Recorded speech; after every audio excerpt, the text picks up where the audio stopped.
நம்ம அபியை சந்தேகப்படாம ராகவ் கெத்து காட்டணும்னு நினைக்கிறவங்க நம்ம சேனலுக்கு ஒரு லைக்கை போட்டுக்கோங்க. விக்னேஷ் எவ்வளோ கால் பண்ணாலும் நம்மளுடைய ராகவோடைய ஃபோன் ரீச் ஆகிறதே இல்லை. உடனே நம்ம அபி வந்து விக்னேஷ் கிட்ட கேட்குறாங்க, என்னாச்சு, அவர் வந்து ஃபோனை எடுத்தாரன்னு சொல்லிட்டு கேட்குறாங்க. இல்லை, அவருக்கு எவ்வளோ ட்ரை பண்ணாலும் ஃபுல் எங்கேஜாகவே இருக்குன்னு சொல்கிறாங்க. சரி, உன்னுடைய அக்காவுக்கு ஆகாஷ்க்கு கால் பண்ணட்டுமான்னு சொல்லி கேட்குறாங்க. சரி பண்ணுன்னு சொல்லிட்டு நம்ம அபி சொன்னதும் உடனே கால் பண்ணுறாங்க.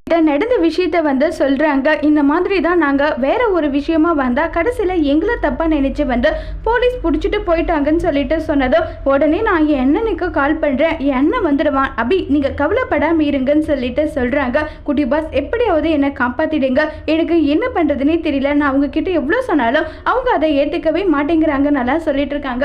நீங்கள் கவலைப்படாதீங்க, உங்கள் மேலே எங்களுக்கு நம்பிக்கை இருக்குது, நாங்கள் பார்த்துக்குறோன்னு சொல்லிட்டு அங்கேருந்து கிளம்பி நேராக ராகவ் கிட்ட அபி ரொம்பவே பெரிய ஆபத்தில் மாட்டியிருக்கா, எப்படியாவது அவளை நீங்கள் காப்பாற்றி ஆகணும், என்ன சொல்கிறேன்னு சொல்லி கேட்குறாங்க. ஆமாம், ரொம்ப பெரிய ஆபத்தில் மாட்டியிருக்கான்னு சொன்னதும் உடனே ராகவ் பதறி போகிறாங்க. ராகவை வந்து விக்னேஷ் கூட அபி இருக்கிறத பார்த்தா ராகவ் என்ன செய்ய போகிறாங்கங்கிறத வரப்போகிற எபிசோடில் வெயிட் பண்ணி பார்க்கலாம். தேங்க்யூ.